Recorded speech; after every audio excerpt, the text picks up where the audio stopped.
ერთი შეხედვით ამ მცენარებს არაფერი არ ეთყობათ პრობლემა, სიმწვანე ჩანს, მაგრამ თუ ახლოდან დააკვირდებით, ამ მცენარებს თითქმის ყველა ფოთოლი აქვს დაზიანებული.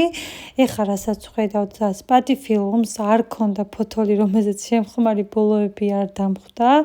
გაყვითლებული, დაზიანებული, გაუფერბულებული ფოთლები, დიფსის პალმაზეც ზუსტად იგივენაირად თითოეული ფოთოლი დავამუშავე, ბოლოები სულ ჩამხმარი, მაგრამ ეს არ იყო მხოლოდ ეს ერთი პრობლემა, მათ ჰქონდათ ფოთლები გაღიავებული, გაუფერულებული, მცენარეები არის დასუსტებული და უბრალოდ არსებობენ და მიზეზი რა არის? გეტყვით.